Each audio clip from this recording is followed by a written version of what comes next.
homes across the Twin Cities are waking up in the dark. Crews have been working throughout the night to restore power after storms knocked it out for nearly 13,000 customers yesterday.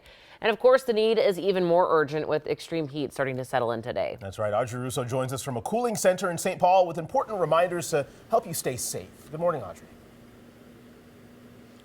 Good morning. Honestly, it's kind of uncomfortable and soupy. You know, I love my job, but I can't wait to be back in the car. You know, when you are slightly uncomfortable at 5 o'clock in the morning, that you're in for quite a bumpy ride for the rest of the day. You know, the heat index, the temperatures we're expecting today, that really constitutes the kind of emergency level stakes that local governments prepare for in the same way that they would prepare for any storm or blizzard.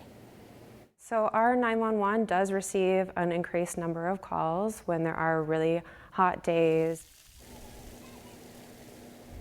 That's Minneapolis's Director of Emergency Management. She says her biggest concern is getting the safety message out to vulnerable people who live in high rises and neighborhoods where English isn't a first language. Now, both the Hennepin County and Ramsey County websites have interactive maps with cooling center locations. You can make a plan to know which pools, libraries, and rec centers are open and when. And if you lose power and we have a heat index around 105, you've got to be thinking about what's your plan. Where am I going? And especially if you're at work and your kids are at home when that happens. And at the very least, you want to make sure you're staying hydrated, especially if you have to make your way to one of the cooling centers like this one. I'm at the Salvation Army in St. Paul right now. This is one of those dedicated cooling locations.